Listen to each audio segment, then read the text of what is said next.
Crinacle's right. You don't need an expensive amp, but that doesn't mean you should settle for a cheap dongle either.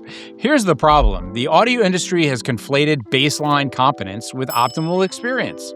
A dongle can absolutely drive most headphones to listenable volumes with a clean sound, but that's competence. But there's a world of difference between this works and this is exactly what I want for my setup. The real question isn't whether you need an amp, it's whether you want one for the right reasons. If you confuse needs for wants, you'll either waste money on gear that won't change anything, or you'll miss out on a legitimate upgrade that actually enhances your experience. Not because of the placebo, but because of practicality, benefits you'll use every single day. Now let me break down when dongles are actually fine, when you might legitimately want more, and how to make the decision without lying to yourself. Let's start by reinforcing what Crinacle got absolutely right.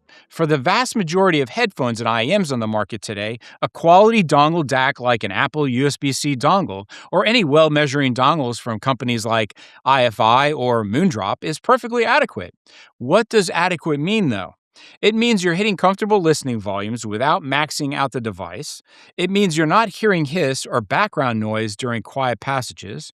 It means there's no audible distortion or crackling. And most importantly, it means the headphones sound balanced and clear.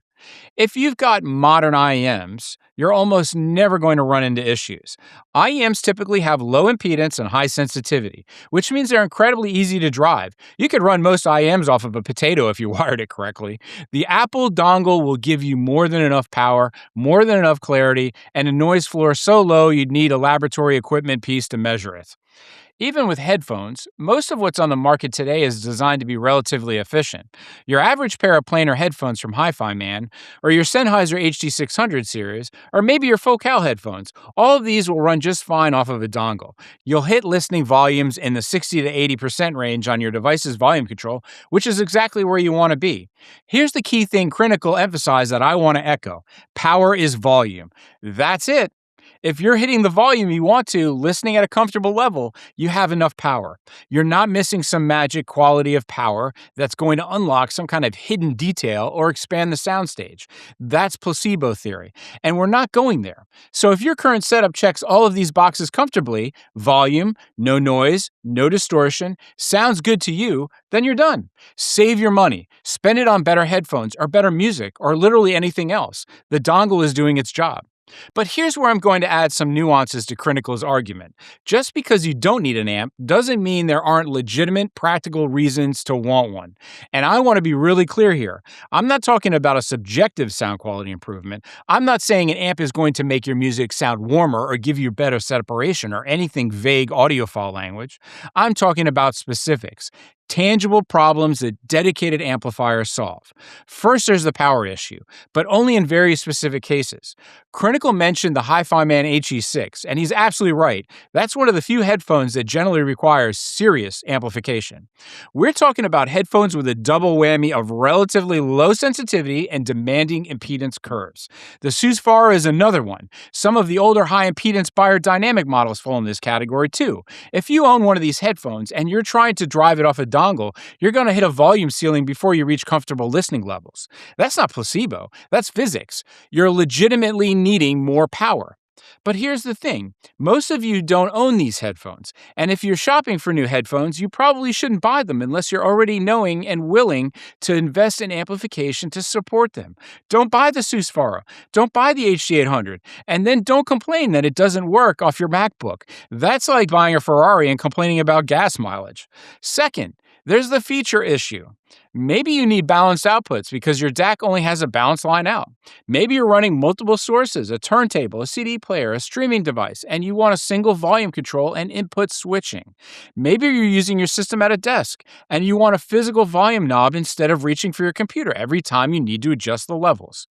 These are all legitimate reasons to buy a dedicated amplifier. They're practical. They solve real problems in your workflow or your physical setup.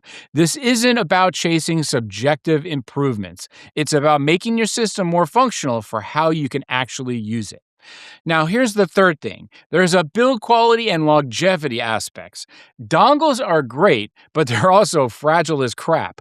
The USB connector gets wiggled loose over time, they get stepped on, they get lost. If you're using your system every day, especially at a desk where it's part of your work or creative setup, a dedicated amplifier with a solid build and a real power supply might just make more sense from a durability standpoint.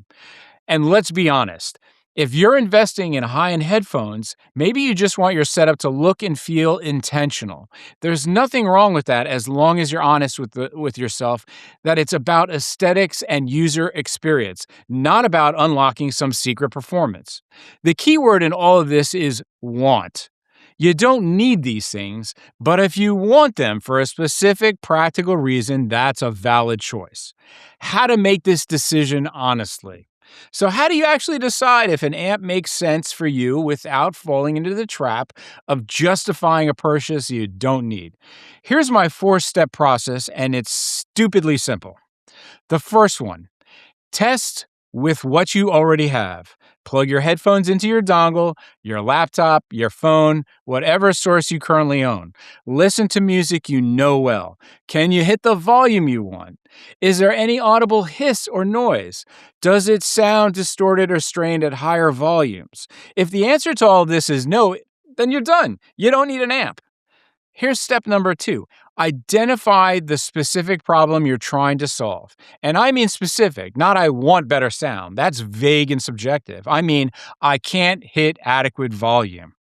Or I'll need balanced outputs for my DAC. Or I want to switch between 3 sources without unplugging cables. If you can't articulate a specific problem, you don't have one. And if you don't have a problem, you don't need a solution. So here's step number 3. Avoid justifying purchases retroactively. This is huge. I can't tell you how many people I've talked to who bought an expensive amp, didn't hear a difference, and then convinced themselves they heard a difference because they didn't want to feel like they wasted money. That's textbook cognitive dissonance. If you buy an amp and you honestly can't tell the difference, just return it. Get your money back. Don't gaslight yourself into believing it's better just because you spent money on it. And here's the uncomfortable truth. If you're spending thousands of dollars on an amplifier and the only way you can hear a difference is by doing intensive A/B comparisons in complete silence, focusing all of your attention on tiny details, you're not hearing a real difference. You're hearing bias. Here's my step number 4. Be honest. If you just want the gear and you like the look, get it. This is a hobby. Hobbies are about enjoyment, not just utility. Some people enjoy collecting gear, building systems, and having beautiful desktop systems with glowing tubes and matching aluminum. Amen. If that's you, own it. There's no shame in wanting nice things, but don't pretend it's about performance when it's really about the enjoyment of the hobby itself. At the end of the day, the music is the most important thing. Just be honest about what you're buying and why. The difference between a smart upgrade and a wasteful one isn't the price tag. It's whether you're solving a real problem or chasing an imaginary one. Remember, Crinacle nailed it. You don't need an expensive amplifier to enjoy great sound. But if you're making a deliberate choice to upgrade for features, power, or build quality, and you're honest with yourself about why, that's not wasteful. That's intentional. And if you're still confused about the differences between amps and preamps, or whether you even need either, I've got a video that breaks it all down into plain English. Click the card right now, and we'll see you there.